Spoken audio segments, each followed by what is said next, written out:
ഇരിക്കാനുള്ള ഒരു ഉദാഹരണം പറഞ്ഞുതരാം. RSIയിൽ ട്രെൻഡായിട്ട് കാണുന്നില്ല.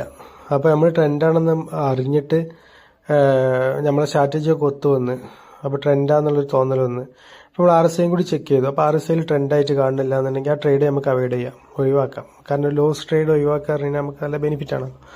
അപ്പോൾ അങ്ങനത്തെ പണികളൊക്കെ ചെയ്യാം. ഇതുണ്ട്, അടിയിലാണ് RSIൻ്റെത്, താഴെ വരുന്നുണ്ട്. താഴെ വന്നു കഴിഞ്ഞാൽ പിന്നെ കണ്ട് നമുക്ക് ഡൗൺ ട്രെൻഡ് ആയിട്ട് പോകണം. അതിലുള്ള ലോവർ ലോ ലെവലിൽ ഒരു എൻട്രി എടുക്കാൻ പറ്റും ആ പോയിന്റിലൊക്കെ.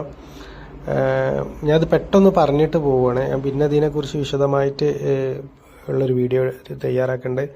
അത് സൈഡ് ബേസ് മാർക്കറ്റിലും ട്രെൻഡിലും ഏതൊക്കെ ലെവലിൽ നമുക്ക് ട്രേഡ് എടുക്കാന്നുള്ളതിനെ വ്യക്തമായിട്ട് പറഞ്ഞിട്ടുണ്ട്. അതൊരു കണ്ടിന്യൂ ചാർട്ട് നോക്കി ഓരോ ദിവസത്തെ ചാർട്ടിൽ വ്യത്യാസം നോക്കി അത് കണ്ടില്ലേ. അവിടേക്ക് RSI ലോ ആണ് 50 താഴത്തേക്ക്. അപ്പോൾ ഡൗൺ ട്രെൻഡാണ്. ഡൗൺ ട്രെൻഡിലുണ്ടെങ്കിൽ ലോവർ ലോ ലെവൽ